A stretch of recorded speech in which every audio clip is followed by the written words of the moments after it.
Bismillahirrahmanirrahim. Alhamdulillahirabbil alamin wa bihi nasta'in ala umuri dunya waddin. Wassalatu wassalamu ala asyrafil anbiya wal mursalin sayyidina Muhammadin wa ala alihi washabihi ajmain. Muslimin muslimat yang saya muliakan, Assalamualaikum warahmatullahi wabarakatuh.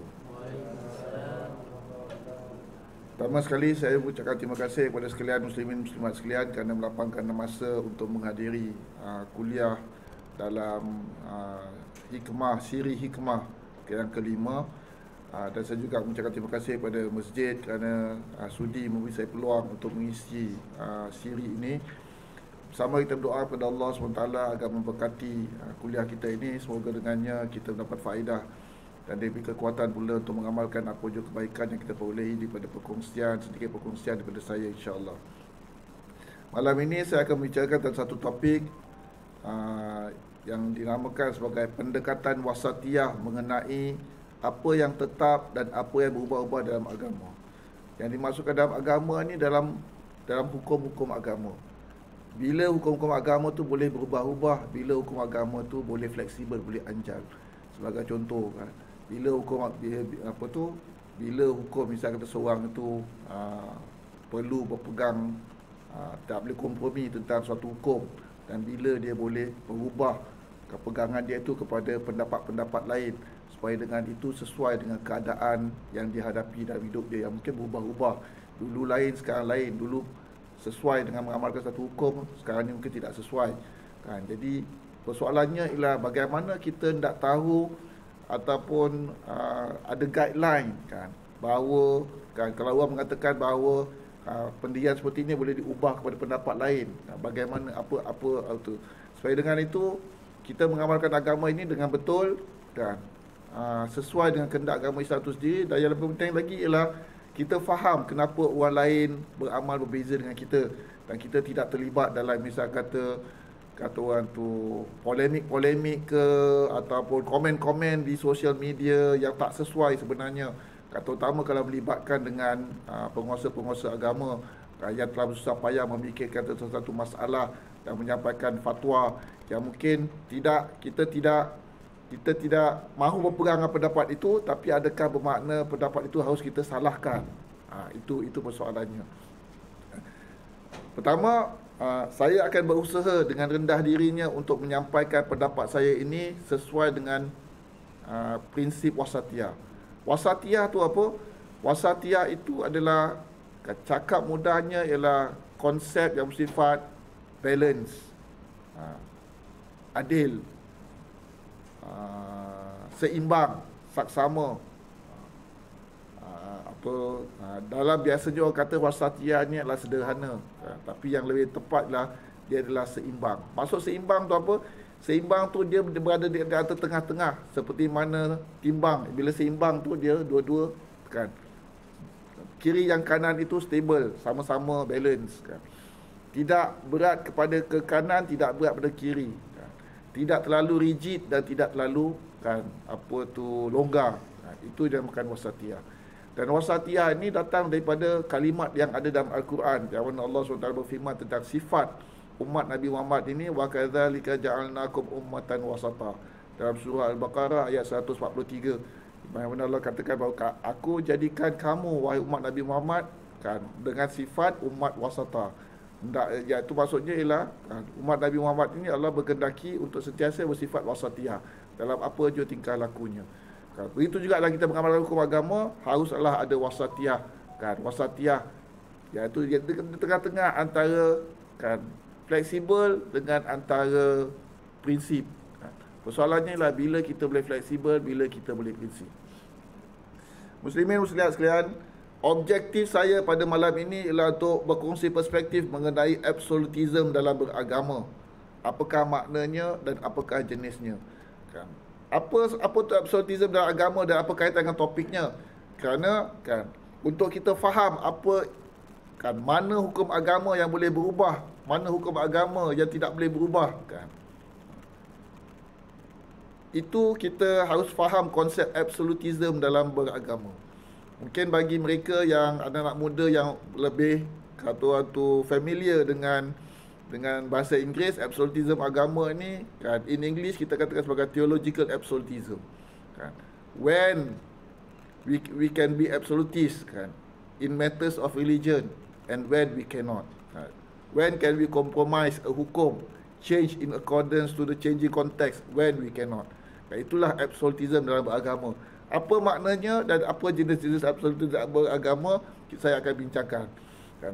Kerana dengan faham ini kita akan tahu kan bagaimana hendak kita bersifat fleksibel dan bagaimana kita bersifat tegas dalam suatu pegangan agama kita.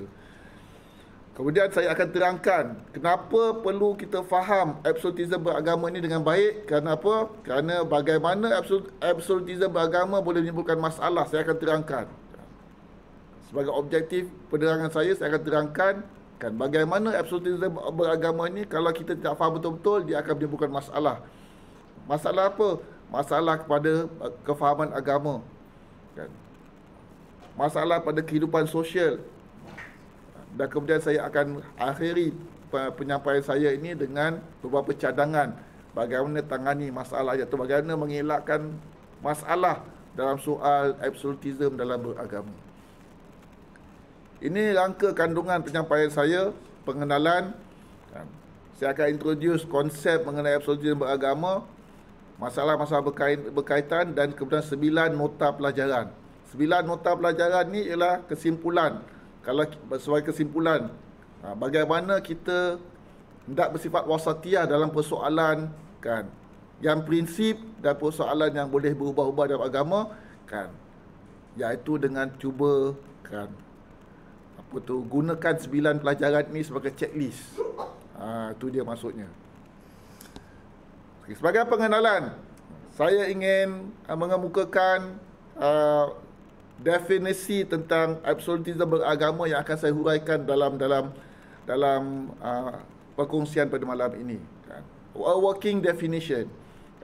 Absolutism beragama kan, dalam penyampaian saya pada hari ini ialah kan, pendapat kan, bahawa hanya ada satu kebenaran akan hukum mutlak dalam satu isu agama. That is absolutism beragama.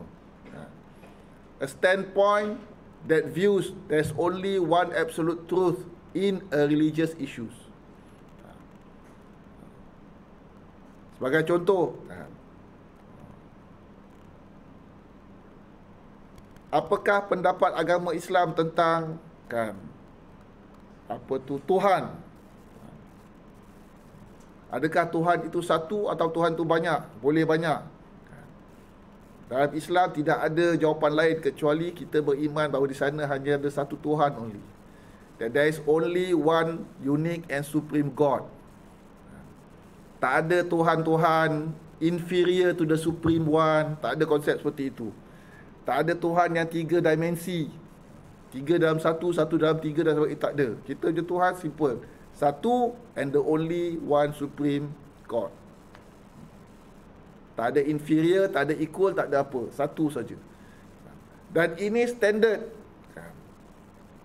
Jelas dalam Al-Quran bahawa benda ini cukup jelas. Qul huwallahu ahad. Dan tak ada khilaf di kalangan para ulama kita tentang konsep kan keesaan Tuhan, tak ada khilaf. Baik di kalangan Sunni ke Syiah ke apa benda ke, tak ada. Semua cakap benda sama. So dalam hal ini kan, ini yang dinamakan absolutism beragama. That there is only one absolute truth when comes to kan belief in God. There is only one God. No other God. Not even inferior God to the supreme one. Tak ada. Tapi tak ada satu je. That is absolutism beragama. Yang kita tak nak compromise. Kita migrate ke Afrika pun sama. Ini adalah akidah kita.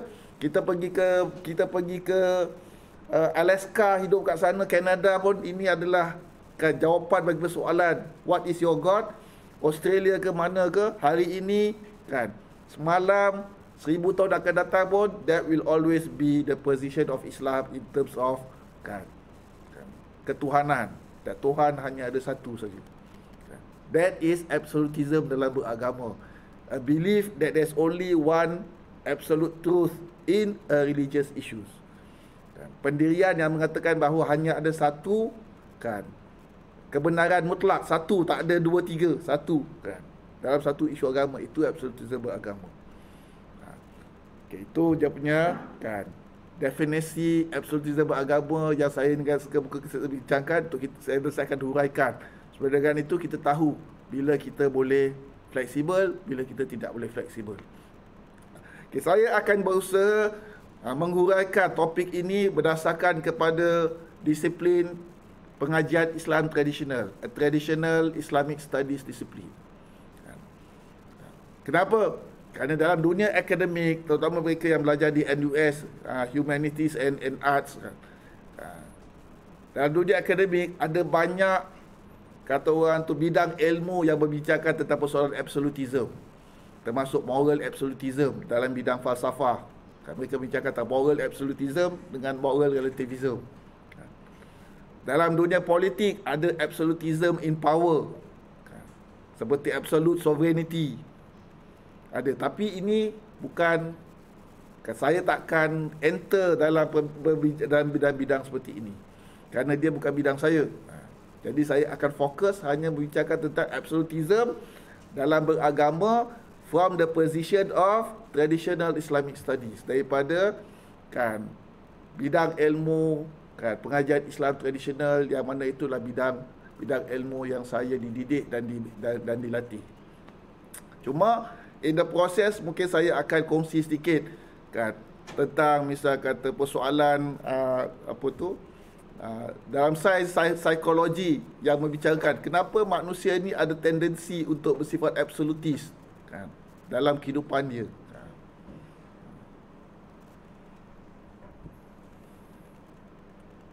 Dalam penyampaian saya ini, saya akan berhujah bahawa absolutisme beragama kan boleh menjadi masalah pada kefahaman dan tingkah laku.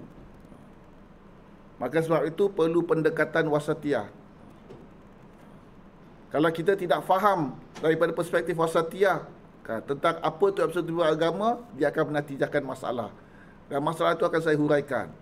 Cuma saya ingin memberi penerangan dan penjelasan supaya tidak timbul salah faham. Kan, from the beginning, bahawa kan, saya tidak speak kan, for moral relativism. Saya tidak bercakap, berkempen, berbual untuk kata waktu berhujah bagi pihak moral relativism.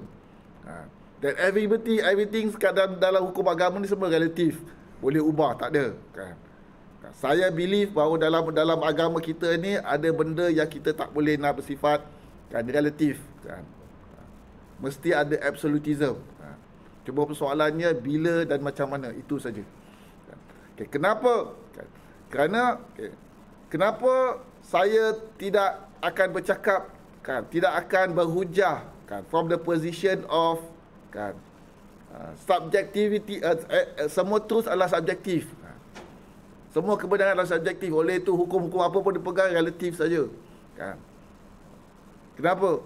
Kerana daripada position, daripada ilmu pengajian Islam yang saya pelajari dan saya dididik dan saya committed untuk berpegang kepadanya sesuai dengan apa yang diajarkan oleh guru-guru dan asatizah saya, ialah saya mengetahui bahawa majoriti ulama large majority of ulama dalam Islam ini berpendapat bahawa dalam Islam ini ada dua perkara.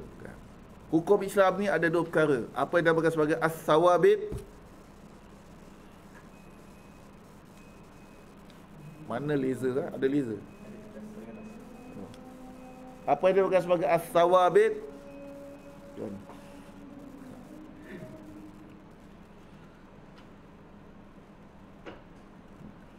Prinsip yang tak boleh berubah, kan? Immutable, fixed and definite. Dan apa yang disebutkan al-mutaghayyirat, sesuatu yang boleh berubah-ubah, mutable, changeable, indefinite, in accordance to changing time ataupun changing places. Ini pegangan saya. Jadi dengan ini saya ingin jelaskan bahawa kan saya tidak bercakap tentang soal kata waktu relativism of truth. Kerana saya berpendapat memang ada dalam Islam itu kan tentang benda yang absolut yang tidak boleh nak dikompromi. Kan, pendapatnya, hukumnya tak boleh nak berubah-ubah. Maka Dengan penjelasan ini, saya akan berhenti pada slide ini. Kita akan berhenti, kita akan pergi solat Jumaat jemaah, lalu kita akan kembali. Yang menjadi isu sekarang ini ialah apakah yang tergolong dalam as-sawabit dalam Islam, benda yang tidak boleh nak berubah-ubah, benda yang kita tak boleh nak kompromi. Itu isunya. Maka dengan itu, masalah wujud pada kefahaman yang salah tentang apa tu sawabit dan bila kita boleh berkompromi, bukan pada wujudnya sawabit dalam satu agama. Wujudnya sawabit dalam satu agama should not be a problem, because mana-mana pun agama mesti ada sesuatu yang bersifat kekal sawabit. Tidak boleh, termasuklah dalam Islam. Dan kita tidak perlu dah bersifat apologetik kalau kita bercakap kepada non-Muslim bahawa memang ada dalam agama kita benda-benda yang sawabit that we cannot compromise, and we must absolutist about this, and we consider this sebagai absolute truth, walaupun mereka ada hak untuk disagree dengan kita. Sebagai contoh, dalam Islam ni absolute truth ialah Allah tu satu saja. And the Quran yang kita ada ini adalah the true word of Allah revealed to Nabi Muhammad. And Muhammad is Rasulullah. These are clear things. Yang kita tidak kata-kata tak boleh nak sifat anjal. Kalau kat Australia lain, dekat itu lain, dah tak ada. Maka dengan itu haruslah berusaha untuk beri kefahaman yang betul tentang persoalan seperti ini Dengan beri kefahaman apa tu sawabit dan apa tu mutaghayirat.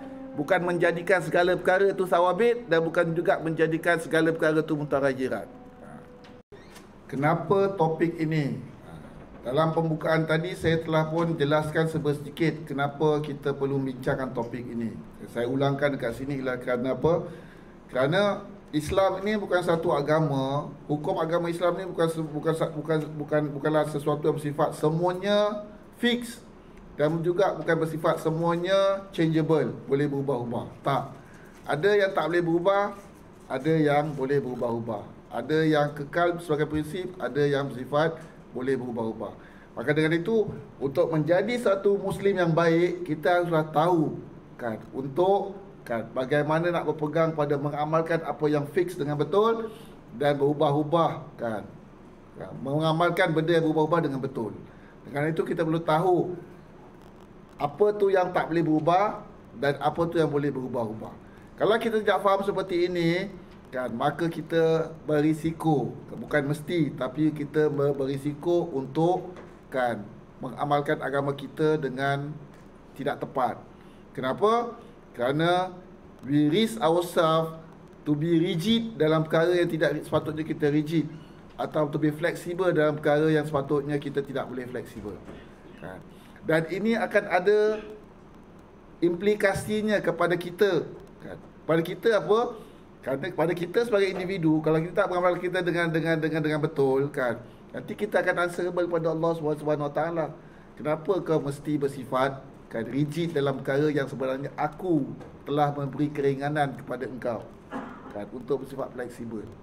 Kita ingat, kita buat betul. Sekali bila dapat Allah, salah. Kerana apa? Benda ni sebenarnya ada fleksibelnya, tapi engkau yang rigid sangat. Kenapa? Tu je. Itu satu. Yang kedua, kadang masalahnya implikasi implikasi juga akan kena pada orang lain. Kerana dalam hidup kita ni kadang-kadang kita ada kuasa. Kuasa ke atas isteri kita, kuasa ke atas anak-anak kita. Dan sebagai orang berkuasa, kita ingatkan sebagai seorang bapa adalah tanggungjawab aku untuk mengajar anak aku bagaimana nak mengamalkan sesuatu yang benar. Lalu kita ingat ini adalah hukum yang benar, kita impose pada dia. Sedangkan sebenarnya itu mungkin tak salah, tapi tidak semestinya rigid dengan berpegang seperti itu. Ataupun kita paksa isteri kita untuk tok beramal dengan benda yang sebenarnya Islam tidak berminta untuk kita bersifat rigid dengan benda seperti itu. Jadi ada implikasi. Implikasinya apa? Kita jadi gaduh suami isteri, kita jadi mendidik anak kita dengan cara tak betul, bisa kata menekan dia dengan meminta benda yang tak wajib sebenarnya. Kemudian ada juga implikasi nanti kepada masyarakat. Kita bila pokpet pasal orang lain dekat sosial media, dah timbul gaduh. Tak, kita tak happy dengan masjid kerana buat benda-benda macam ni, kan, dah timbul gaduh, kan. Kita marah pula dengan MUIS, dengan mufti dan sebagainya, dah timbul lain. Tak cukup kita marah, kadang kita rally kawan-kawan kita sebut, oi mari bikin website, kan, anti MUIS, anti fatwa ini, anti fatwa itu, kan. Bikin Facebook group MUIS tak betul. Grup apa? Grup FB MUIS tak betul. Kan, benda ni semua pasal apa? Pasal dia balik kepada persoalan, kan, tanggapan kita tentang apa tu betul, apa tu tak betul, kan, sehingga dengan itu timbul manifestasi yang seperti ini, kan. Dan kadang-kadang timbul masalah keselamatan macam terorisme. Kenapa terorisme berlaku?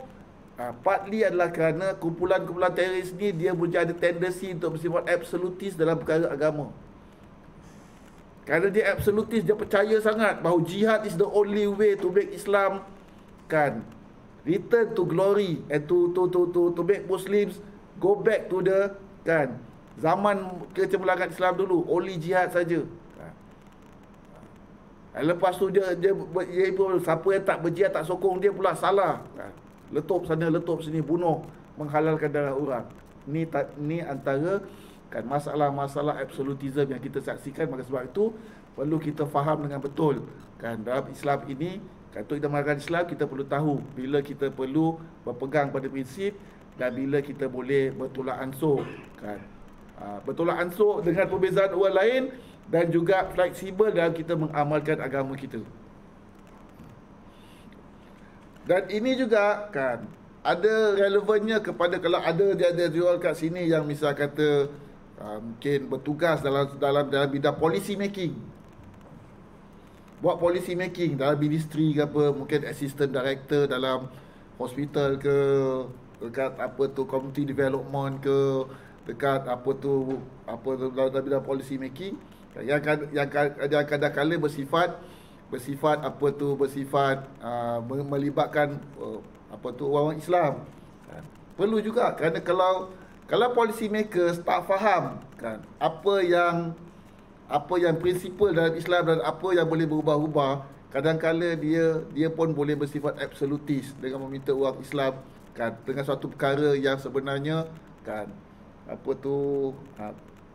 tak perlu untuk impose yang seperti itulah, kan, kerana dia pun ada absolutism tu sendiri. Jadi saya harap perbincangan pada malam ini dapat menyumbang secara konstruktif bagi tangani masalah, kan, yang mungkin timbul daripada absolutism beragama, kan, di pelbagai peringkat, baik di individu, kan, keluarga, masyarakat, institusi agama dan juga dalam peringkat polisi. Kita absolutism satu konsep, kan.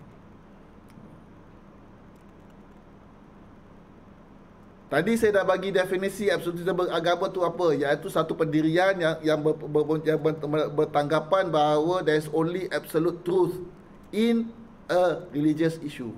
Di sana hanya ada satu hukum saja dalam satu isu agama itu. Kerana itu saja yang benar dalam konteks isu berkenaan. Itu saja hukum yang benar dalam konteks seperti itu. Jadi, kan, absolutisme beragama ini dia, kan, berkisar dalam konsep apa tu benar. Dan Islam itu adalah satu agama yang, kan, berkisar dalam pada kebenaran. Allah tidak turunkan Islam kecuali ialah untuk menegakkan kebenaran, kan, untuk mengajar manusia berpegang pada apa yang benar. So, benar itu adalah benda yang sentral dalam Islam. So central until Allah adopt Al-Haq sebagai nama dia, kan, to symbolize the importance of truth, that Allah adopt, make his name sebagai Al-Haq, salah satu nama dia, kan. Kerana apa? Untuk bagi tahu Islam ini is so important, kan, terhadap kebenaran, sehingga dia jadikan nama aku. Jadi kalau Allah itu the truth, kan, Islam itu adalah kata tu jalan menuju pada Allah, kan, maka Islam itu adalah jalan kepada kebenaran. Yang tak benar itu, kan, boleh tidak akan membawa kepada Allah Subhanahu Wa Taala. Maka seorang Muslim mestilah tahu apa tu benar, kan, dengan betul. Benar yang fix, benar yang boleh berubah-ubah. Benar yang tidak ada satu je macam Allah, Al-Haq. Can there be another Al-Haq? Tak ada, kan? There's only one Al-Haq. But don't be confused. Just because Allah is the only Al-Haq, that every single religious issues, kan, there will always be one Al-Haq. No. Tak betul. Allah memang dia tu tunggal Al-Haq. Tapi bukan semua isu agama, kan, kita boleh kiaskan kepada Allah. Cuma ada satu Al-Haq saja, kerana Allah tu satu Al-Haq. Tak ada, kan. Kenapa? Nanti saya akan terangkan.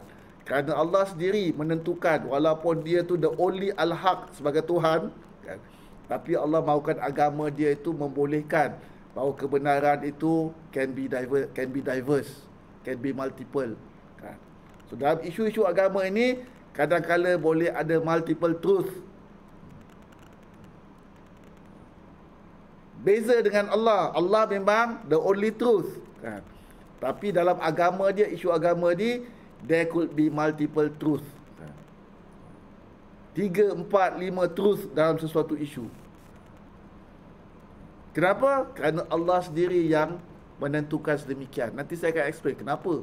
Bagaimana. Dan bagaimana kita tak tahu bahawa in this matter Allah determine, kan, the possibility of multiple truth. And therefore, we must not be so rigid about one single opinion that we may want to adopt, embrace or hold to.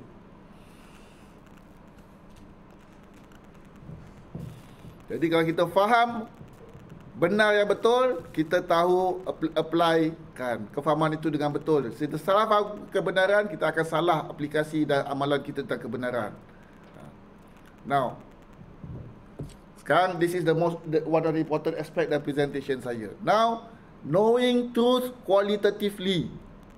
Bagaimana kita nak kenal kebenaran, kan, secara kualitatif, kan. Dalam Islam, kebenaran ini ada 2 jenis. Bukan hanya satu jenis macam Allah Al-Haq. Allah Al-Haq memang ada satu. Tak ada duanya.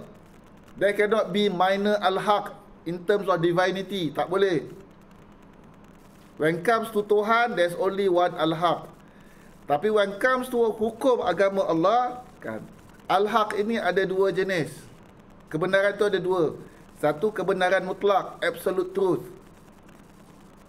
Definite,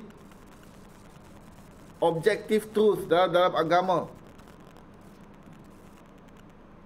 Ini yang dinamakan oleh para ulama kita sebagai sawabit, kan, perkara-perkara yang tidak boleh nak berubah-ubah dalam agama. Dalam bahasa Inggeris dia immutable, fixed and definite.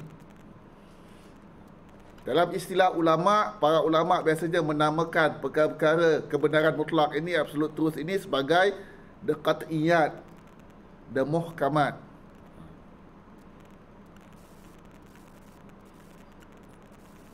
Yang kedua, kebenaran kedua yang ada dalam Islam, yang Islam recognize kerana Allah sendiri mahukan agama dia itu mempunyai jenis kebenaran yang kedua ini, ialah speculative truth ataupun subjective truth. Dalam istilah agamanya di sisi para ulama dia bukan sebagai az-zanniyat, al-mutasyabihat. Dan inilah kebenaran yang mewakili al-mutaghayyirat, the mutables, changeable, indefinite dalam Islam. So this is the qualitative, kan, categorization of truth dalam Islam. Qat'iyat dan zanniyat. Qat'iyat represent absolute truth, principle. Zanniyat represent speculative truth, subjective truth. Kenapa spekulatif? Kerana the truth, kan, kebenaran itu, kan, dihasilkan melalui proses speculation. Speculation itu apa? Dia adalah kebenaran yang diijtihadkan oleh para ulama berdasarkan pada tafsiran dalil-dalil yang ada dalam Al-Quran dan Sunnah.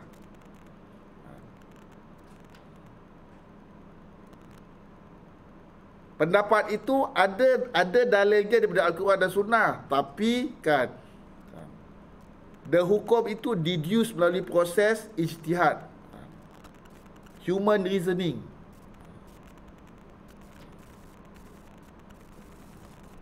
Nanti saya akan tunjukkan contoh-contoh je. Sebab itulah dia bukan speculative truth. Dan dia bukan subjektif. Kenapa? Kerana dia subjektif. Kenapa subjektif? Kerana kan, ulama ni interpret hukum seperti ini kan. Yang ulama ni interpret seperti kan. All these are possible truth. Itu sebab subjektif. Kebenaran dia subjektif in relation kepada opinion yang berbeza. Saya bagi satu contoh yang menunjukkan pada kita jelas bahawa memang Allah mahukan subjective truth itu wujud dalam agama kita, dalam hukum agama kita. That is what kan Allah will for his own religion. Dalam Al-Quran dekat sini ada asatizah. Kalau asatizah yang rasa bahawa pendapat saya ni macam songsang ke apa, angkat tangan kata saja. Macam Saidina Umar kata. Kan, betulkan dengan pedang apa, angkat penyapu apa. Ustaz tak betul, saya capu tu. Dalam Al-Quran kan ada ayat Allah Taala yang apa tu, yang berbunyi kata surah Al-Baqarah, wal mutalaqatu yatarabbasna bi anfusihinna thalathata quru.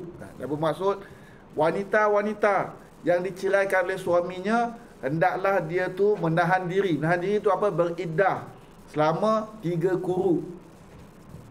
The actual word dalam Quran quru. Dalam bahasa Arab, quru ini mempunyai 2 makna yang contradicting. It could be meaning bersih daripada hate, it could be meaning hate itself. Betul tak Ustaz? Kenapa Allah pilih the word quru? Kan senang bagi tahu 3 kali waktu suci saja. Jadi clear kan? Atau 3 kali waktu hate saja. Jadi clear. Kenapa Allah pilih perkataan quru? Adakah Allah sengaja nak confusekan kita? Adakah Allah tak tahu? Tak ada. Nothing in the Quran yang tidak mempunyai hikmahnya. Tak ada dalam Al-Quran itu yang tak guna. Semuanya ada tujuannya. So pastinya bila Allah pilih the word quru itu ada tujuannya. Dan Allah bukan bodoh untuk tidak tahu the word quru itu mempunyai possible to contradicting makna. Dia bukan dia makna dia tu bukan ambiguous. Makna dia tak ambiguous, makna dia clear. Tapi di kalangan orang Arab tu satu word itu ada contradicting, satu makna hate, satu makna suci.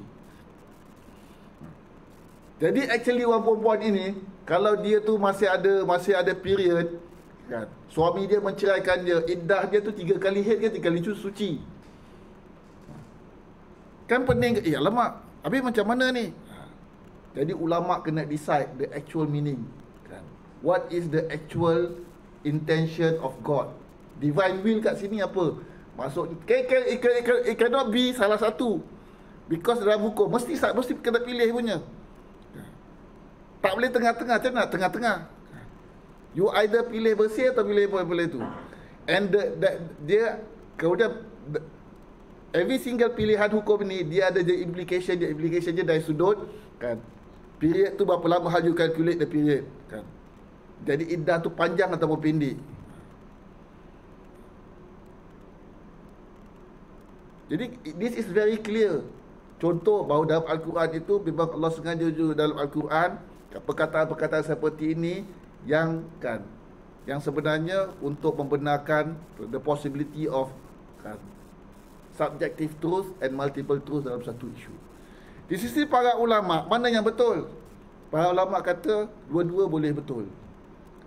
Imam Syafi'i kita orang Melayu mazhab Syafi'i, pendapat kita ialah 3 kali 3 kali suci. Mazhab Hanafi kata 3 kali haid.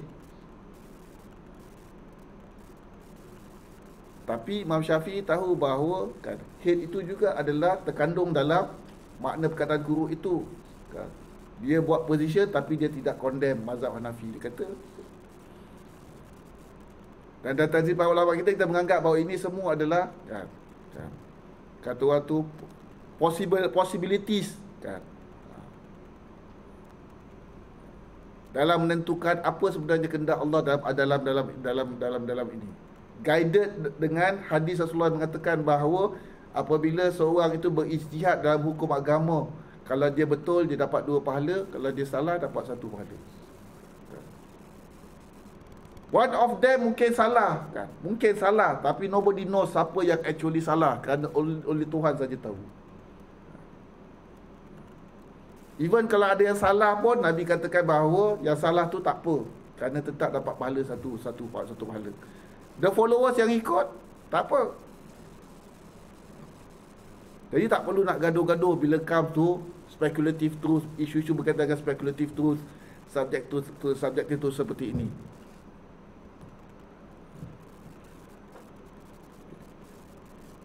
Dalam Islam, very clear, tak boleh dakwa sesuatu sebagai kebenaran kan, kecuali ada dalil dari syarak. We cannot claim that this is religious truth, kecuali di sana mesti ada dalil Al-Quran dan hadis. Any person yang berdakwa bahawa kan, ini adalah hukum agama, dia mesti kena bawa dalil Quran dan hadis.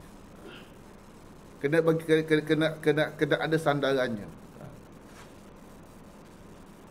Namun kita harus faham, dalam Islamic Studies, traditional Islamic Studies juga memberitahu bahawa kan, dalil syarak Quran dan hadis tidak sama darjat.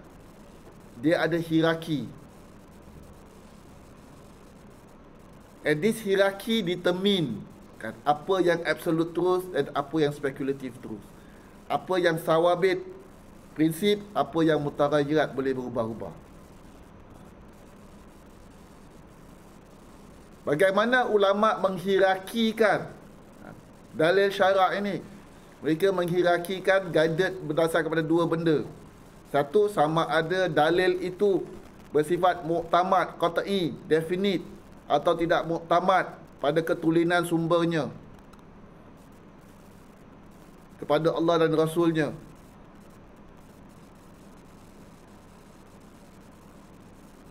Absolutely authentic from Allah and the Prophet. Itu satu pertimbangan, satu factor in considering kan, the hierarchy. Yang kedua, sama ada dalil itu mempunyai makna yang qat'i atau zanni berkaitan dengan isu yang terkait, the meaning. Whether the dalil itu gives absolute kan, meaning yang absolute. Meaning absolute tu apa? Yang tidak boleh ada multiple interpretation, tidak boleh ada multiple meaning. Macam Allahu Ahad, Qul huwallahu ahad, Allah tu satu, tak ada. It's a universal concept kan, di mana-mana pun konsep satu tu adalah satu, with due respect kepada agama lain lah. Tapi bagi kita kan, satu tu adalah satu. And very clear dalam Al-Quran, Muhammad Rasulullah, Khatamal Anbiya, very clear dalam Al-Quran. Tak ada meaning. Dan para ulama kita dah sepakat tentang kan, the actual meaning of this word Khatamal Anbiya itu adalah kan, penutup Nabi. Muhammad Rasulullah tu tak ada meaning Rasulullah tu sebagai utusan yang macam tu lah, utusan macam tak ada. Rasulullah tu maksudnya adalah Nabi. Okay. Nak bermudah, saya bikin table seperti ini. This is the hierarchy of dalil syarak. Ada 4 hierarki dalam Islamic Studies, dalam pengajian Islam. Hierarki pertama, dalil kan, atau hukum yang berdasarkan pada dalil yang muktamad pada ketulinan dan makna, qat'i pada authenticity, and qat'i pada dilalah, pada meaning.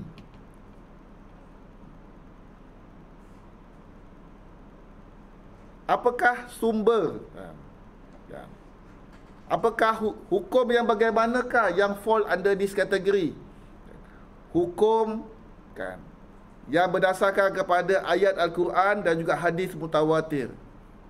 Remember, hadis mutawatir, not any hadis, not even sahih hadis. Because every hadis mutawatir is sahih, but not every sahih hadis is mutawatir. You must understand that. The only hadis mutawatir kan, yang dikonsider sebagai qat'i subut kan, truly authentic, dia punya attribution dia kepada Rasulullah SAW, tak boleh didispute. Apa tu hadis mutawatir? Hadis mutawatir inilah hadis yang diriwayatkan oleh perawi in every level of chain of narrators, sekumpulan periwayat. Ulama berbeza pendapat, tapi at least 15, 20 sahabat, 20 sahabat, tabi'in, 20 tabi'in. Every single level ada dalam lebih pada 20 perawi. The number is too many that it is impossible to consider bahawa ini adalah lies. Maka sebab tu hadis mutawatir dia diangkat sebagai undoubtful dari sudut dia punya authenticity je kepada Nabi, dan juga every single ayat Al-Quran. Ingat, every single ayat Al-Quran dia punya attribution je kepada Allah, no doubt, tapi meaning dia tidak semestinya absolute. Kerana Allah mahu dalam Al-Quran itu ada ayat-ayat perkataan yang mempunyai makna-makna yang ambiguous dan juga possible multiple meanings. Contoh benda-benda yang bersifat dalam benda-benda yang fall under kebenaran dalam hierarki pertama, dalam first ranking ini, beriman pada Allah Ta'ala, dan Allah menurunkan kitab Taurat kepada Nabi Musa. Allah kita turunkan kitab Taurat dan kitab Injil kepada Nabi Isa. 5 rukun Islam. All this disebut adalah absolute truth. Consider sebagai sawabit dalam agama kita. Dalam nota ni saya katakan bahawa hanya jenis ini dianggap oleh para ulama sebagai kebenaran mutlak, absolute truth, objective truth in dalam disiplin agama, dalam disiplin pengajian Islam. The next 3 kategori falls under subjective truth, speculative truth. Apa dia the next 3? The next 3 ialah bila dalil itu satu hukum itu dia ada dalil daripada Al-Quran, dalil daripada hadis mutawatir, tapi the meaning of that dalil itu in relation to the issue tidak muktamad, tidak definite. Sebagai contoh, hukum mengenai membasuh seluruh kepala ketika berwudu. Dalilnya ada dalam Al-Quran. Allah sebut famsahu biru'usikum. So there is no doubt tentang wajib menyapu kepala kalau ada ketika berwudu. Kenapa? Ada disebutkan dalam Al-Quran, dan ayat Al-Quran itu adalah absolute truth. Cuma persoalannya ialah the meaning of kepala, what extent. Semua partial, if partial berapa banyak, quarter, half, 3/4. Dekat situ ada ambiguity-nya. Kerana konsep kepala tu yang Allah intend pada kepala tu apa? Semua ke, sebahagian ke, dan sebahagian tu berapa banyak. Maka sebab tu para ulama dispute tentang bagaimana nak sapu kepala. Mazhab Hanafi, Hambali condong untuk mengatakan bahawa kalau ambil wuduk ni hendaklah sapu seluruh kepala. Kalau tak boleh pun kebanyakan kepala tu. Sebab tu mereka condong untuk, tapi Imam Syafi'i sebahagian cukup. Betul tak? Kenapa? Kerana walaupun Al-Quran jelas mengatakan berwuduk mestilah nak solat mestilah berwuduk, dan wuduk mestilah sapu kepala, tapi konsep kepala yang nak disapu itu tak clear. That is yang dinamakan sebagai tak muktamad dari sudut meaning. Allow speculation tentang the actual intention of God in this issue. Maka lahirlah pelbagai pendapat dalam perkara ini. Sama juga dengan maksud arash. Maksud arash ni apa? So ada Salafi yang mengatakan maksud arash ni actual, Allah kata kursi. Tapi bagaimana kursi dia? Don't imagine. Cuma Allah ada kursi. Tapi kita, orang Melayu ini yang terbiasa dengan mazhab Asy'ari mengatakan kursi itu hanyalah metafor saja tentang kuasa Allah SWT. Kenapa? Tak boleh nak faham Allah tu ada kerusi. Kenapa? Kerana kalau kita faham Allah ada kerusi, maksudnya Allah needs place.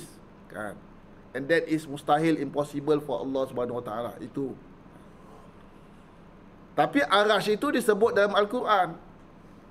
There's no doubt about that. Banyak ayat Al-Quran mengatakan bahawa Allah duduk atas arash. Cuma the actual meaning of arash tu apa? The actual meaning allow speculation. Possibility of multiple interpretation. Ini yang dimaksudkan dengan spekulatif dari sudut meaning, dari sudut dilalah, yang menyebabkan isu yang berkaitan dengan makna arash Allah itu tidak fall under the first category, fall under the second category. Sama juga dengan penggunaan kulit babi setelah disamak. Saya tahu orang Melayu ni very sensitive dengan anything about khinzir, about babi. Nak sebut babi pun kan macam sensitif kan. Tapi saya bagi contoh ni supaya kita kata tu kita bersedia untuk dengar different opinion juga. Dalam Al-Quran, haramnya makan daging babi no issue, kerana ini absolute truth. Kenapa absolute truth? Kerana clear, hurimat alaikumul maitatu waddamu lahmul khinzir, diharamkan ke atas kamu kan, bangkai kan, diharamkan ke atas kamu kan, bangkai, darah dan daging babi.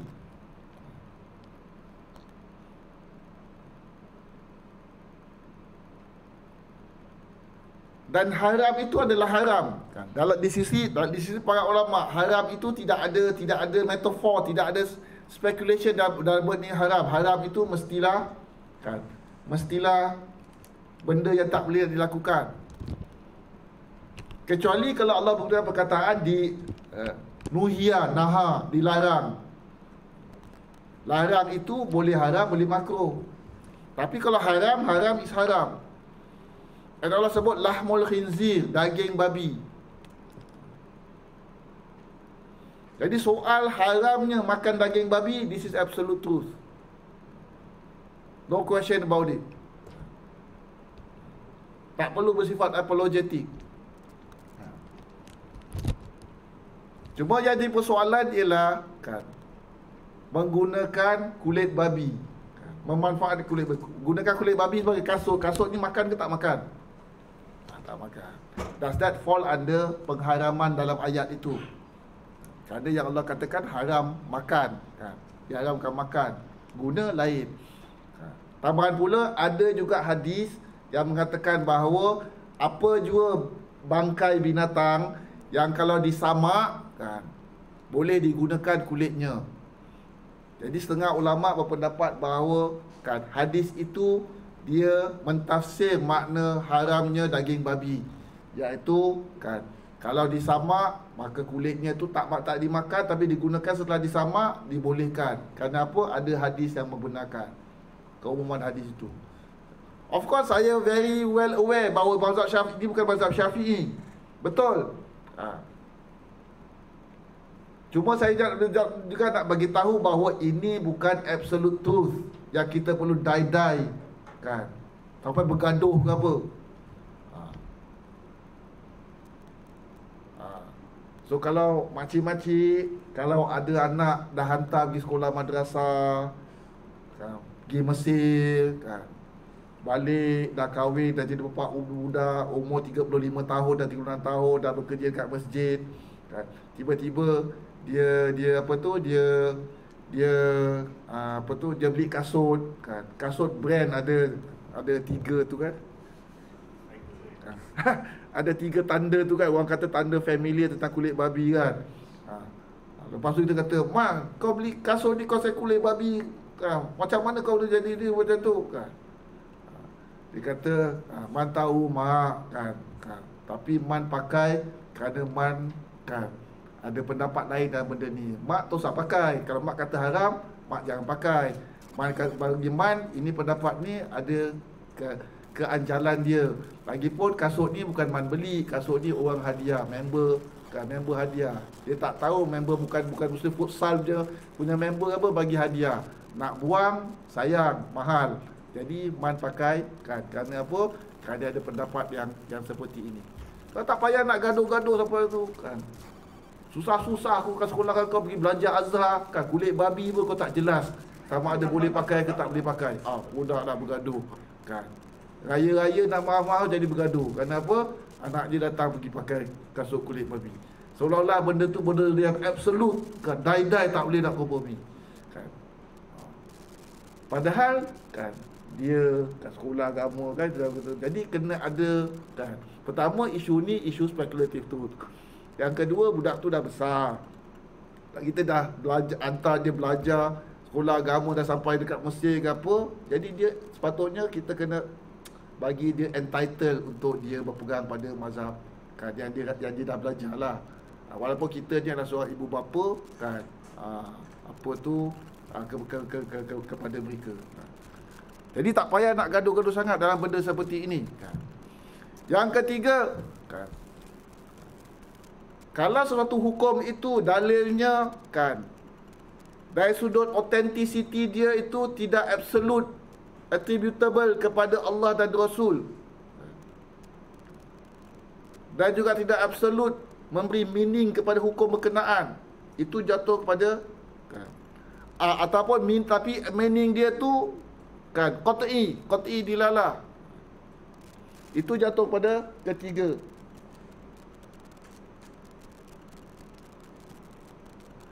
Okay, saya letak kat situ hadis sahih. Itu sebab saya kata dalam pengajian Islam ada beza dengan hadis mutawatir dengan hadis sahih. Hadis sahih ni ialah hadis yang ulama kaji kan, sepatutnya sahih kan, dalam hubungannya kepada Nabi, tapi dia punya jumlah perawi dia itu tidak sampai pada level mutawatir untuk dikatakan sebagai qat'i, definitely sampai kepada Nabi.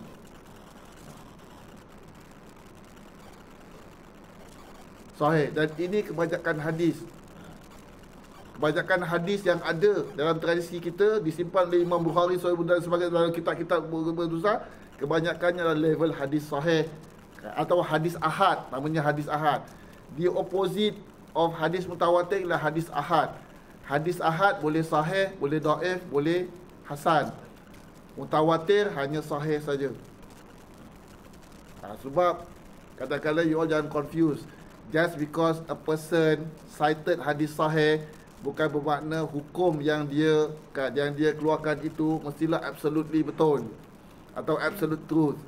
Kerana hadis sahih tidak semestinya menatijakan hukum yang bersifat sawabik, yang bersifat tak boleh nak compromise.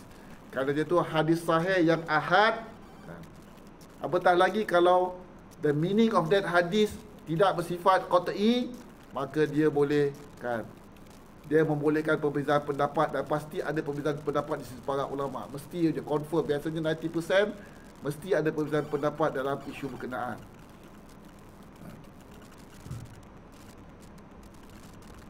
Sebagai contoh kan, hukum yang fall under this kategori, yang mana the meaning dia ialah kan qat'i, tapi attribution dia kepada authenticity dia kepada Rasulullah itu tidak qat'i, zanni. Ialah hukum mengenai waris tidak boleh nak menerima faraid. Kalau kita belajar ilmu faraid, inheritance, ada pendapat ulama mengatakan bahawa kan mereka yang entitled sebagai penerima warisan kan, dia tidak boleh juga nak menerima lagi harta warisan itu melalui proses wasiat. Kerana Nabi berkatakan la wasiyata liwarithin, tidak ada wasiat bagi waris. Hadis itu sahih,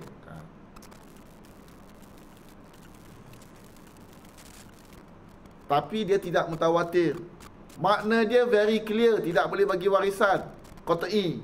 Tapi kerana hadis itu tidak mutawatir kan, maka dia tu fall under dalil yang zanni. Maka sebab tu para ulama tidak memegang hukum itu secara absolut. Ada pendapat-pendapat lain daripada mazhab lain yang melihat, yang memberi tafsiran yang berbeza, bahawa ada situasi yang mana waris boleh tetap menerima warisan. Kemudian yang keempat, Dalil syarak yang mana ketulinan dia kepada Nabi dan Allah juga bersifat zanni, makna dia juga bersifat zanni.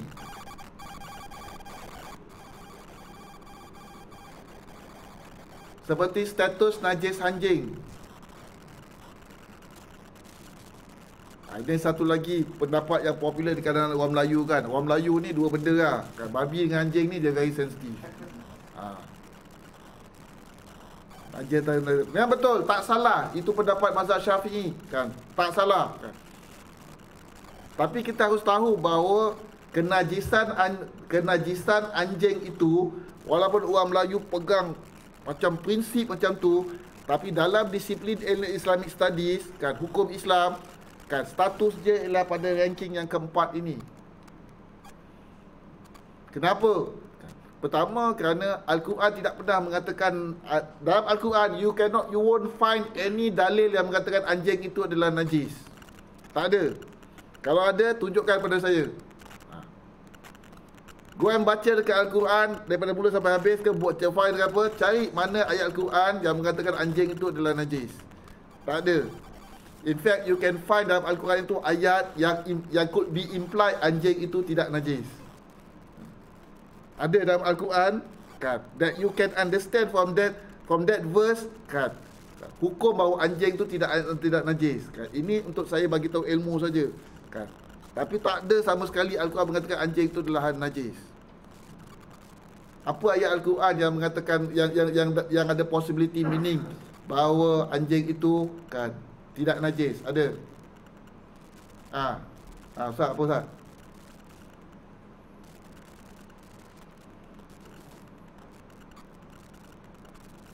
Ada kat dalam Quran, kalau tak salah surah Ali Imran, dia Allah sebutkan surah Ali Imran kan, surah Al-Maidah Allah sebut bahawa kan mukallibina tu'allimunahunna,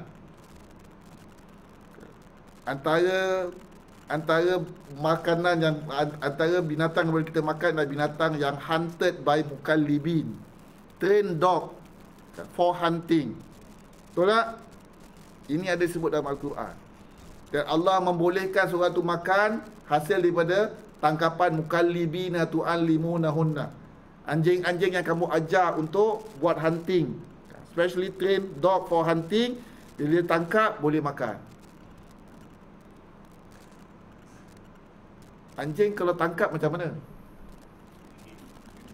Macam tu. Macam cowboy pakai apa tu, pakai tali tangkap lepas dia tarik. Tak ada. Anjing kalau tangkap hunting, dia kan gigit. And gigit masuk alio gila kan. Kalau najis, dan kenapa daging tangkap tu tak dikonsider sebagai najis? And tak ada perintah untuk disapu ke, dibersihkan sebagainya. Kan tu. Jadi dalam Al-Quran, in fact ada ayat yang seolah mengatakan anjing itu tidak najis. Tapi kan, saya tetap akur bahawa mazhab Syafi'i mengatakan anjing itu adalah najis. Di mana dalil mazhab Syafi'i tentang anjing itu najis? Ada dalam hadis. Tapi hadis itu bukan hadis mutawatir. Hadis itu hanya sahih saja, bukan mutawatir. And the meaning of the text of that hadis does not give an absolute meaning kepada anjing itu najis. Apa teks dia? The popular text tentang hadis itu mengatakan jelah kalau anjing menjilat kan bekas air minum, hendaklah kamu cuci bekas itu kan 7 kali. 1 kali dengan air bercampur dengan tanah. Nabi kata suruh cuci. Tak ada disebut tentang anjing itu najis. Yang ada disebut ialah perintah mencuci. Ulama deduce from that perintah kan, because kena cuci. Kenapa kena cuci? The deduction reasoning dia ialah kerana possibility of najis. Kerana kalau tak najis buat boleh cuci. But there could be another explanation for healthy reason, for health reason, betul tak? Tapi Imam Syafi'i choose untuk memaham hadis itu sebagai ini tanda anjing itu adalah najis. Tapi the text of the hadith was never absolute in providing tentang the meaning of anjing itu najis. Jadi dua-dua dalil yang mengatakan anjing itu najis, kan, with due respect mazhab Syafi'i, kan, dia tu tidak absurd, dia tidak bersifat qat'i pada thubut attribution kepada Nabi, dan juga tidak bersifat qat'i pada meaning dia. Maka isu tentang najisnya anjing ini is very wide dari sudut flexibility-nya dalam tradisi yang lebih luas agama Islam. Saya ada tulis apa tu, ini betul. Jadi kalau kita saya tak ada masalah kalau orang mazhab Syafi'i kan nak berpendapat anjing itu najis, tak ada masalah apa-apa. Yang jadi masalahnya ialah bila kita bisa bersifat absolutis pada perkara yang agama tidak tuntut untuk kita bersifat absolutis, kan? Iaitu bila kita start to condemn orang lain yang pegang anjing. To the extent kan, anak-anak Melayu kita yang dalam police force kena posted kepada K9 unit pun kena condemn sama. Dan lepas tu kita as a society kan bersifat stigma, promote and cultivate stigma towards Malay officers yang bekerja dekat K9 unit, dekat tu, dekat police force. Apa makan kerja dengan anjing, hari-hari kerja macam dengan anjing kan, gaji haram. Lepas tu bagi makan anak bini dengan gaji haram. Sembayang ke tak sembayang ni?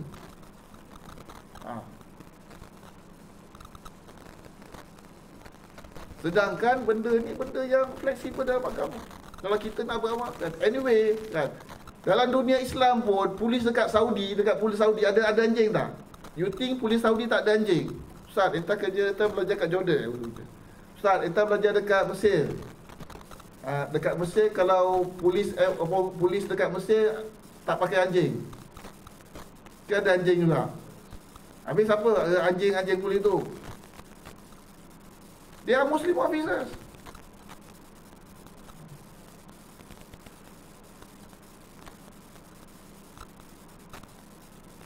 Dia tak ada mufti, tak ada ulama yang tahu tentang hukum agama sehingga membenarkan officer dia tu bekerja dalam K9 unit. Tak ada. Hatta dalam mazhab Syafi'i pun, walaupun anjing itu najis, tapi imam ulama mazhab Syafi'i juga berpendapat bahawa harus untuk memelihara anjing untuk tujuan apa? Jaga rumah dan untuk tujuan berburu. Kalau ada good reason, macam security jaga rumah. Ini tak ada khilaf ulama. Di sisi para ulama dalam mazhab Syafi'i pun, walaupun dia kata najis.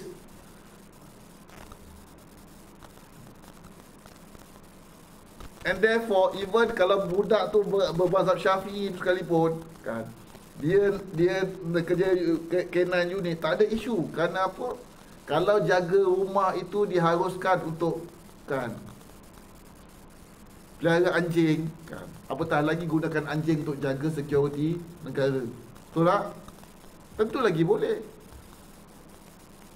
And therefore there shouldn't be any issue ke, any hua-hua tentang any Muslim officers posted in K9 unit dekat any security forces dekat Singapura ini.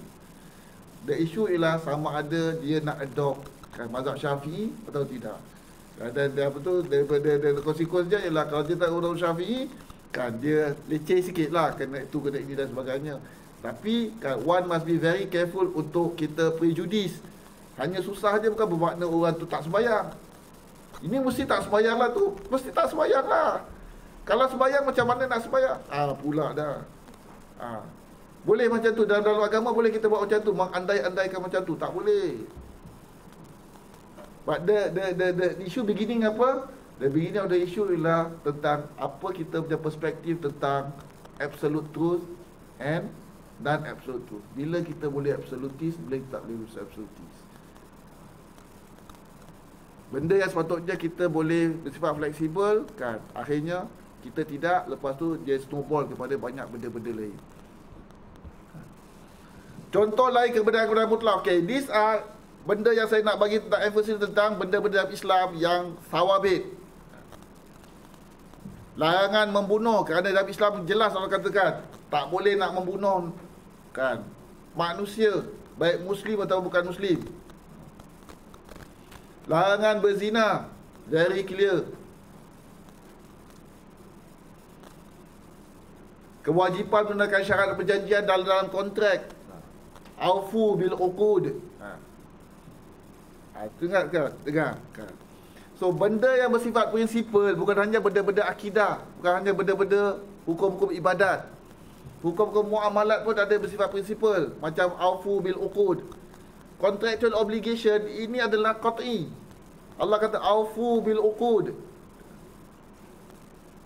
Ini ni status hierarki dia tu lebih tinggi daripada status hierarki najisnya anjing dalam agama. Tapi orang kita ni bila soal anjing bukan main sensitif lah, tapi bila soal aufu bil uqud, tunaikan kontrak agama, tunaikan kontrak kan. Gaji bibi lambat, bayar bil order online lambat, orang order janji 3 hari lambat hantar.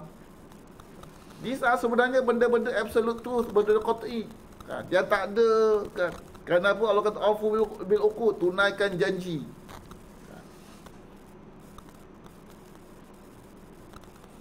Keharusan berniaga kan.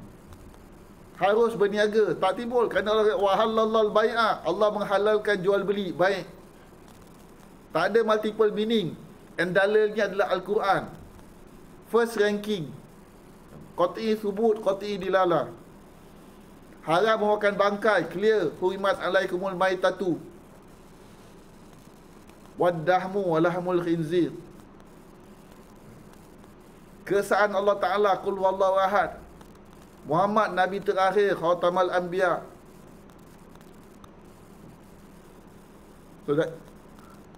So, kesimpulannya, bilakah absolutism itu terpuji dalam disiplin Islamic Studies? Bila dia involve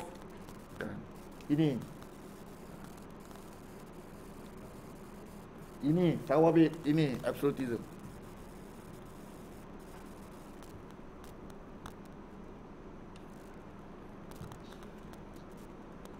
Mungkin ada setengah-setengah, kalau you all baca, setengah-setengah claim bahawa antara benda yang menentukan hukum dasar kepada ranking pertama itu, dalam table tadi ranking pertama kan, harus juga berdasarkan ijma'. Dalam hal ini saya nak explain, saya tidak consider ijma'. Ijma' itu memang salah satu daripada sumber hukum Islam. Tapi saya tidak consider ijma' sebagai basis to determine kan apa yang masuk dalam table 1, dalam ranking 1. Kenapa? Kerana kan ijma' ni by definition, seperti mana yang sebut di sini oleh para ulama kan, adalah sesuatu yang sebenarnya susah untuk berlaku. Conceptually itu kan possible, tapi in practical susah untuk berlaku. Can you imagine dalam sebuah negara Islam kan, where dulu ada satu khalifah saja kan, Khalifah Bani Umayyah kan. Tak ada Mesir, tak ada nama Raja Mesir ke Raja Saudi ke Raja Malaysia ke apa. Yang ada cuma satu khalifah saja. Sama ada Khulafa Rashidi ke Raja Muayyad ke apa, satu khalifah saja. And the area kan, khalifah itu daripada kan Morocco sampai ke kan India, and daripada Turki kan sampai ke Yaman. And for ijma' kan to be recognized, mestilah every single mujtahid yang hidup pada ketika itu bersetuju tentang satu hukum. You think boleh berlaku? Tak boleh. Susah nak berlaku. Dan benda ni telah dipikirkan oleh para ulama dahulu. Sebab tu di mazhab Hambali, dia tidak recognize ijma' kecuali ijma' para sahabat saja. Because only ijma' para sahabat is possible. Ijma' dalam erti seperti ini, a standard definition by para ulama dalam usul fiqh kita, dalam fiqah kita kan, it's almost impossible untuk berlaku. And most of the time, kalau you all kata, kalau you all baca dalam buku ini ijma' ulama, most of the time ijma' itu bukan ijma' dalam erti kata by this definition. Ijma' itu mungkin ijma' mazhab Syafi'i, ijma' satu imam ulama dan daerah tertentu. Kerana ijma' yang seperti ini kan almost susah nak berlaku.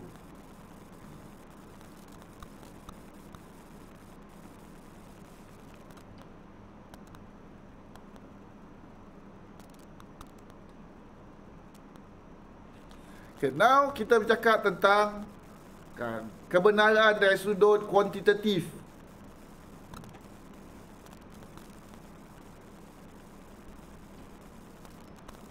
Yang sedikit minoriti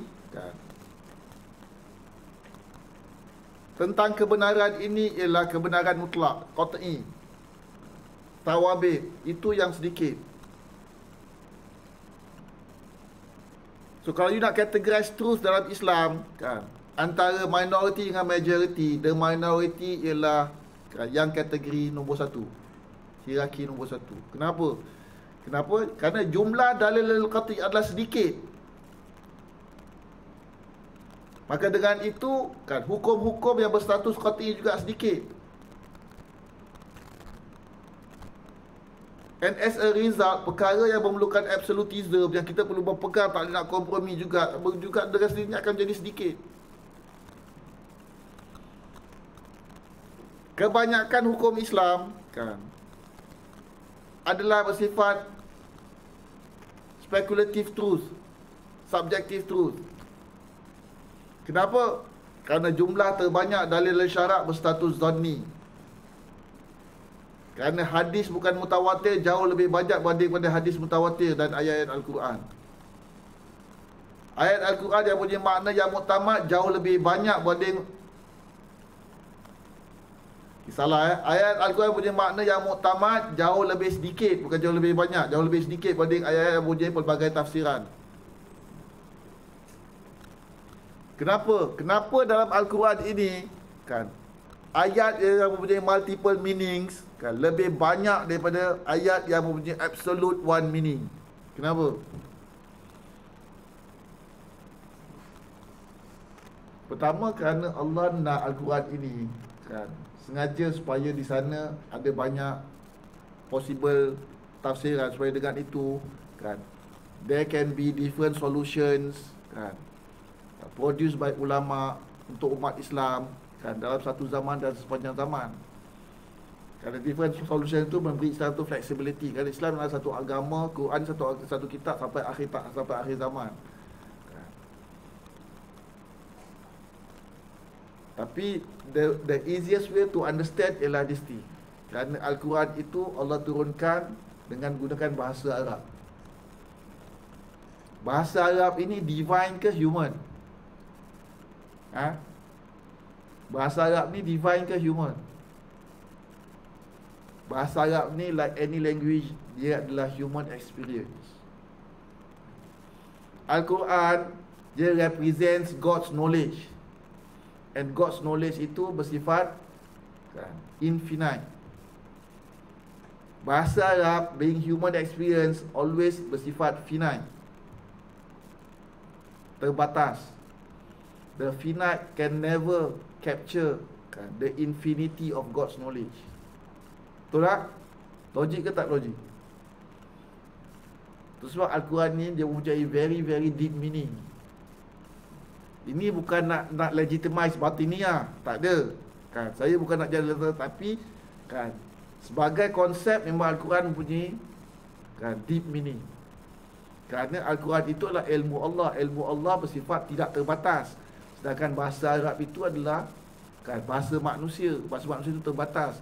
Yang terbatas can never capture the whole divine will.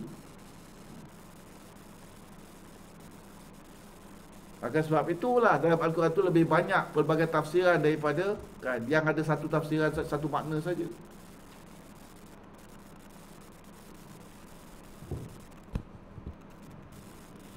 So kesimpulannya, dalam Islam ni ada dua bentuk kebenaran yang mutlak. Tidak boleh berubah-ubah, tidak boleh kompromi. Dia bersumberkan dalil qat'i pada ketulinan dan qat'i pada makna. Seperti mana yang saya letakkan dalam jenis satu dalam jadual.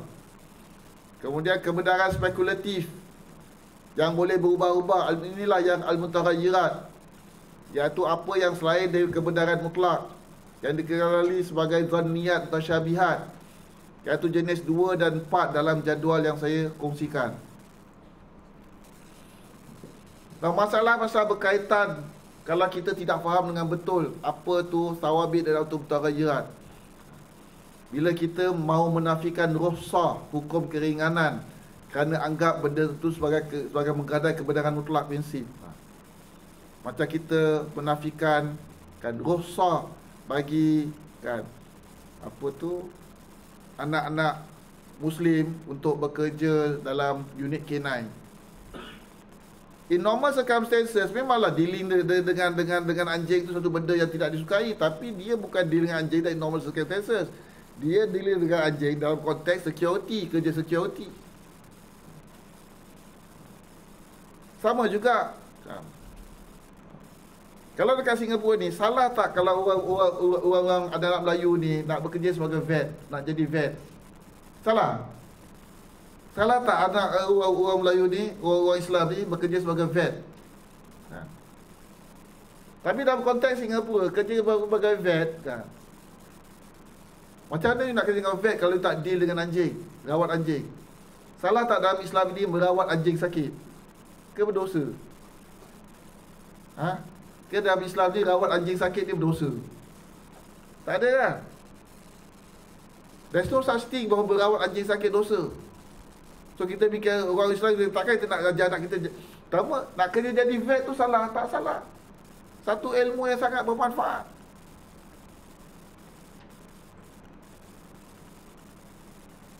Nak rawat anjing sakit, macam mana boleh kan? Hadis mengatakan anjing haus kan, seorang pelacur bagi minum air kan, Allah ampunkan dosa dia. Dia bukan beristighfar minta ampun dosa kerana pelacur, dia tolong anjing haus. From that je kita boleh tahu, kalau anjing haus kan, bagi minum air, Allah ampunkan dosa.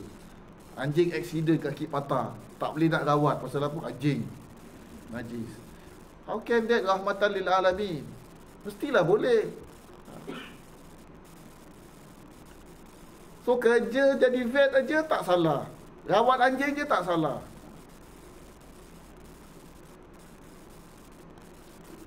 Jadi kenapa ada mesti sama juga kalau jadi nurse kan. Teman kau kerja mana? Jadi nurse. Nurse kat mana? Nurse kat klinik. Klinik apa? Klinik binatang. Kau rawat apa? Kan? Nah, 80% anjing, 20% kucing. 10% kucing, 10% lagi hamster. Tak ada masalah apa-apa. Kerana apa? Kan? Normal circumstances tak boleh, tapi bagi dia ada rukhsah. Kenapa rukhsah? Kerana dia involve dalam kerja yang pada prinsipalnya Islam tak ada larangan apa-apa dari sudut kan menjaga kebajikan anjing. So kalau kita tidak mahu nak beri rukhsah pada mereka yang entitled, itu jadi masalah. Absolutism tak kena tempat. Okay, sama satu lagi. Okay, ini mazhab Syafi'i juga. Saya ada meeting dekat KL bulan puasa. Saya book kapal terbang naik Singapore KL punya tu, yang tu Singapore KL. 6 pagi saya dah naik kapal terbang sampai kat KL. Saya meeting pukul 10 bulan puasa. Sampai kat sana, lepas meeting saya makan. Pukul 3 saya balik. Sampai Singapura belum azan pun untuk maghrib. Tapi dekat sana saya makan. Kerana meeting bisnes, saya attend pada klien saya.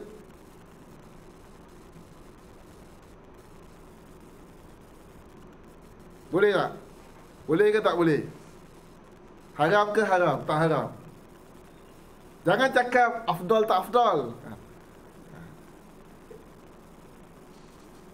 Tapi kita cakap pada basic dulu. Salah ke tak salah, haram ke haram? Tak haram. Jangan gunakan mazhab lain, ikut mazhab Syafi'i. Dalam mazhab Syafi'i, the distance between Singapore to KL travel masuk dalam benda yang boleh tidak puasa ke tak boleh puasa. Masuk dalam musafir yang boleh tidak puasa ke tidak? The distance. Mazhab Syafi'i berkata kalau kita bermusafir lebih daripada 2 marhalah 90 km dah boleh tidak berpuasa. KL tu 300 km. Saya naik kapal terbang sampai sana 45 minit dah sampai sana. Habis meeting, pukul 3 balik, belum azan maghrib, saya dah ada dekat Singapura. Tapi saya choose untuk tidak berpuasa pada hari berkenaan kerana apa? Rosak. Di sisi mazhab Syafi'i boleh. Bandingkan dengan makcik kan, nak beli kuih dekat JB bulan puasa kan, traffic jam 4 jam. Boleh buka tak? Boleh buka ke tak boleh buka? Tak boleh, pasal apa? Nak constitute travel kan dalam mazhab Syafi'i. Cross JB aja sampai Lakin aja, mana ada. Kan? Tapi 4 jam, saya relax aja dekat Batu Asok. Berpeluh pun tak berpeluh, relax aja. Tapi kalau saya pilih tu, salah tak salah? Tak salah. Kenapa? Rosak. Soal alah, itu satu isu lain kan.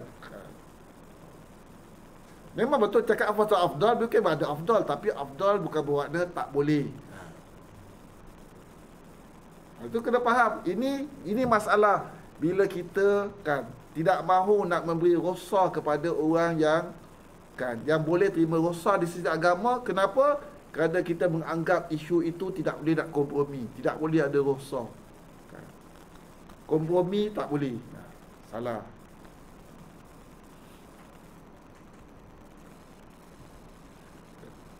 Yang kedua, bila kita tidak mahu mengakui perkara yang ada pendapat ulama sebagai perkara khilafiyah. Benda yang khilafiyah di sisi para ulama, semua orang dah tahu. Tapi kita insist cuma mazhab kita saja yang betul. Ini masalah. Yang ketiga, kan, masalah dalam isu ni ialah bila kita mendakwa kebenaran spekulatif sebagai kebenaran mutlak. Macam misalnya status najis anjing. Betul dia sebenarnya najis di mazhab Syafi'i, tapi that does not necessarily mean bahawa dia tu pada level hierarki nombor 1. That die mesti hukum tu mesti seperti itu. Masalah lain bila kita start melakukan tingkah laku yang tercela, bersifat self-righteous, bersikap supremasis, sombong terhadap orang yang kan mengamalkan pendapat yang kita rasakan telah kompromi, sedangkan benda itu bersifat kan benda yang fleksibel. Lepas itu kita tak mahu bertoleransi dengan dia, biadab dan tidak berhormati. Tanda biadab apa? Bila kita start komen-komen kan dekat Facebook dia. Saya satu kongsi satu pengalaman. Saya takkan sebutlah nama orang ni berkenaan.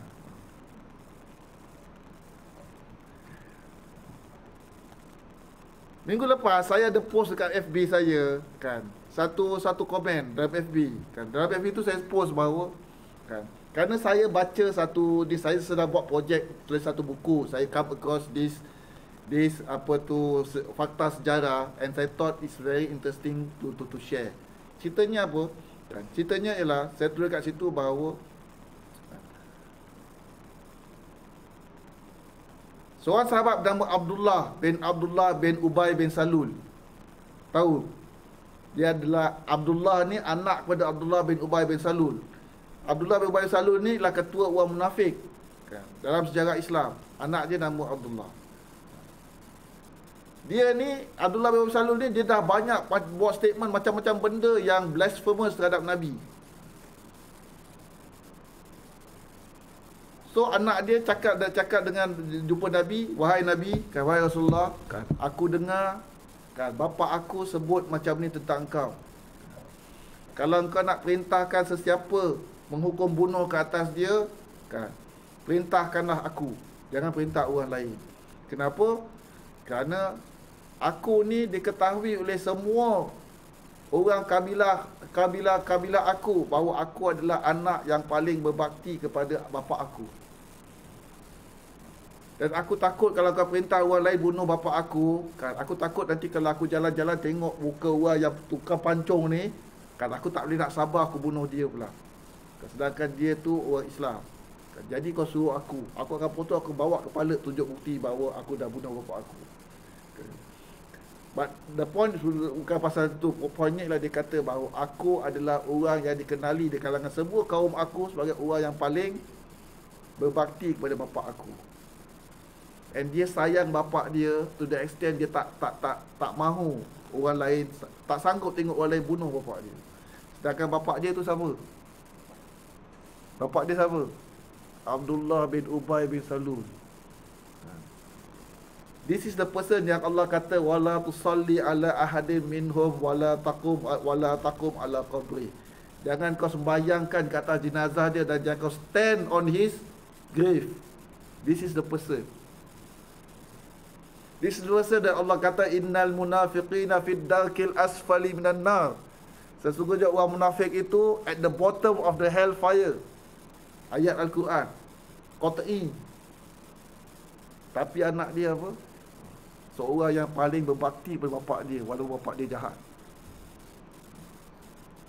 Known among his people that anak abarul, orang paling berbakti kepada bapa aku. And sayang, walaupun dia tu bapa dia tu jahat. So siapa kata tu? Bagaimana Nabi mengajar para sahabat dia, kan? Bahawa orang tua yang jahat macam mana pun Nabi ajar para sahabat dia untuk menyayangi anak dia. Beautiful ke tak beautiful? Ke atau saya meripik? Now you baca this commentary, dia kata. Baca Salam Ustaz. Berkenaan dengan pos entah tentang pelajaran anak taat kepada ayah walaupun kafir, iaitu Abdullah bin Ubay bin Salul, saya harap anak-anak Ustaz taat kepada Anta sekiranya Anta kahwin lebih daripada ibu kepada anak-anak Ustaz. Berlaku curang terhadap ibu kepada anak-anak Anta, atau berkelakuan kafir terhadap anak-anak Anta. Maaf sekiranya kata-kata Anta tersinggunglah kan perasaan Anta.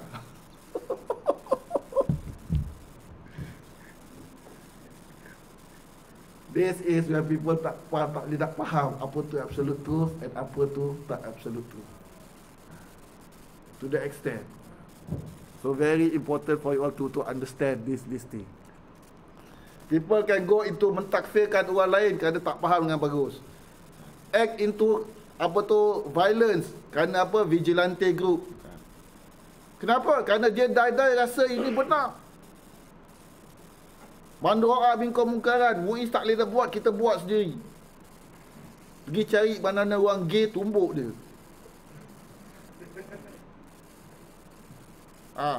Koyok dia.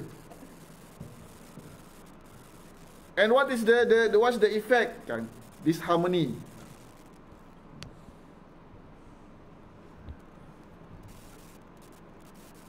And also kan, misunderstanding tentang benda ini menyebabkan kita juga hidup sebagai tidak konsisten dengan Islam yang meraihkan kepelbagaian. Hatta kepelbagaian dalam Islam itu interfaith diversity. Kerana kita hanya melihat dalam banyak perkara ini hanya satu truth saja. Okay, 9 pelajaran utama kan. To wrap up, saya dah terlewat kan, tapi saya akan cuba percepatkan. Satu, kan, in conclusion, kita harus faham bahawa dalam Islam ini kebenaran ada hierarki dan kebenaran mutlak lebih tinggi. Biar kebenaran mutlak lebih tinggi daripada kebenaran spekulatif. Tapi juga perlu faham status kebenaran yang dipegang itu, kebenaran mutlak itu amat sedikit daripada kebenaran yang spekulatif. Dan sebelum kita claim sesuatu kebenaran itu kebenaran mutlak, kita mesti cek dahulu pastikan dia benar-benar kebenaran mutlak. Dari sudut table yang telah saya katakan. Kebenaran dalam suatu isu dalam agama tidak mesti satu. Boleh pelbagai. Bila dia tu melibatkan kebenaran yang subjektif. Dalam kategori hukum dalam kategori kan, the second and the third and the fourth dalam table. Maka dalam hal ini kita memang perlu bermazhab kerana kita semua bukan ulama yang kita boleh berijtihad. Kita mas taklid. Saya bukan kata tak perlu taklid. Perlu taklid. Saya pun ada mazhab saya. Perlu taklid. Tapi bila kita bertaklid pada satu mazhab, bukan bermakna kita bersifat absolutis. Mazhab kita saja yang betul. And jangan ada pemikiran bahawa orang Melayu ni mesti mazhab Syafi'i. Bermazhab tu penting. Boleh perlu bermazhab. Tapi Kita kena terima hakikat bahawa dengan dunia telah terbuka seperti ini, anak kita belajar kalau di sini, kan, memang dia Melayu, kan, tapi Melayu bukan mesti bermazhab pada Syafi'i. As long dia bermazhab, tak apa.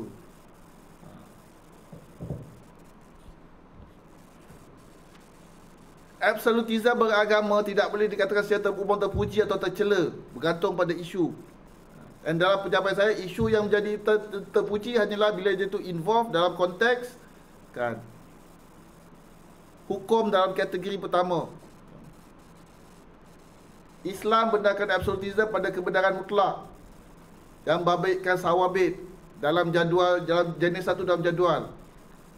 Itu pun jika dia tu melibatkan ada rukhsah, kita harus beri kebenaran. To the extent, even dalam persoalan iman pada Allah pun, kan, kadang-kala, kan, kita ada rukhsah untuk dia, kan, compromise. Betul tak? Saya bagi satu contoh. Ammar bin Yasir. You all tahu cerita Ammar bin Yasir. Kena torture, suruh maki Nabi. Mak dia pilih tak nak maki Nabi sampai kena bunuh. Sumayyah, the first martyr in Islam. Tapi Ammar bin Yasir pilih, tak boleh tahan, kena torture, maki. Nabi ya Nabi, kata. Lepas tu bebaskan. Pergi jumpa Nabi, bagi tahu, kan, Nabi, aku dah maki engkau. Adakah engkau tak? Tapi aku terpaksa. Allah turunkan ayat, Allah mengatakan maafkan. Kerana apa? Kerana hati dia tenang. Dia cakap tu kerana terpaksa. Nabi tak ada cakap kat dia pun, kau ni muda lelaki, kau tak malu kat mak kau, dah tua-tua pun stand up for me, for Allah and Rasul, die for me. Kau muda-muda lah kena pukul saja, kan? Sanggup kau menabikan aku? Tak ada, kan? Kenapa? Entitled for rosa. As long dia entitled for rosa, tapi bagi.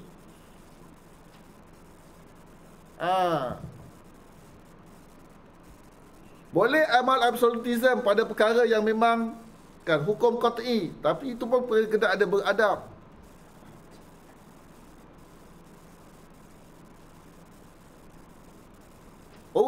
Orang minum depan apa tu, kan, letaklah, kan, kalau kita jalan kat kedai kopi ke apa, pakcik minum apa tu, anjikau. Tak ada spekulatif lah dekat situ. Dah memang benda tu macam tu, bau macam tu, label macam tu, color macam tu, kan. Nak baik sangka macam tu. Hukumnya apa? Haram. Haram lah. Kan. Tak ada kata. Apa hukum minum arak? Absolute truth, kan. Tak ada kompromi. Arak adalah haram. Tapi, kan, kau tanya, ni apa buah ni? Haram. Hanya kerana dia buat haram, adakah bermaksud boleh pukul? Maki Amul, oi bodoh lah, dah tua pun tak tahu lagi, kan? Tak malu ke? Tak macam tu. So, kena differentiate antara absolute truth dengan reacting tu, maksiat. Hanya kerana kita ada we are on the side of absolute truth, bukan bermaksud bahawa kita boleh buat apa saja terhadap orang yang melanggar dia. Islam mengatakan bahawa hantar pada mereka pun ada adab dan hikmah untuk kita, kan, tegur, baiki, kan.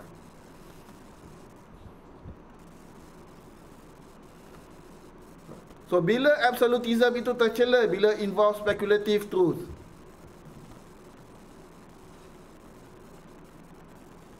Yang ketujuh, wujudnya sawabit dalam Islam dengan sendirinya memberitahu kita bahawa dalam Islam ini kita menolak fahaman relativism mutlak, absolute relativism dalam morality dan dalam hukum agama. Ini tak boleh.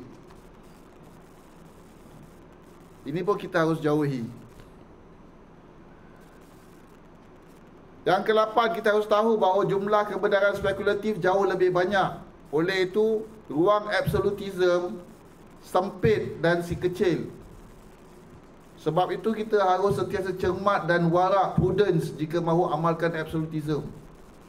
Jangan mudah dakwa pendapat kita sebagai kebenaran mutlak. Kerana disebabkan kebenaran spekulatif ini lebih banyak, then the guiding principle ialah, kan, all claim of truth must be treated as speculative first until proven otherwise. Bukan the other thing.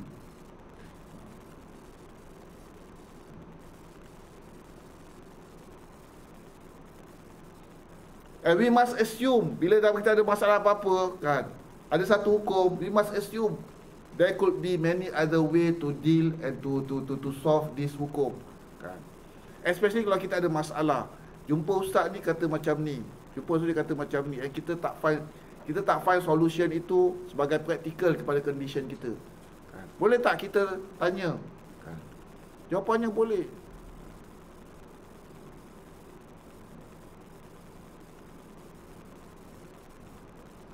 Now very important, wujud dalil sahih saja tidak memadai, not enough untuk kita claim absolute truth.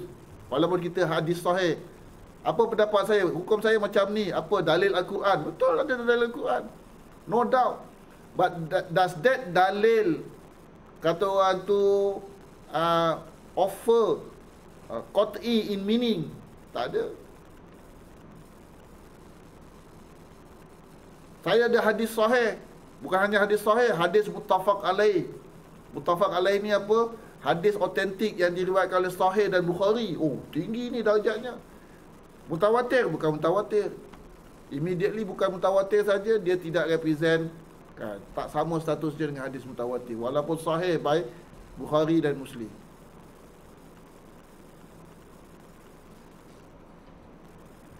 Okay, bagi mereka yang berminat, saya tahu ramai of you all tulis-tulis, baguslah tulis, tak ngantuk kan. Tapi kan, untuk memudahkannya, at the end kan, my presentation ini also available dalam bentuk satu artikel yang saya tulis tentang bertitle Wasatiyah Approach to Understanding Truth. Dan ada juga dalam bahasa Melayu pendekatan wasatiyah dalam memahami absolutism yang you all boleh download, boleh baca.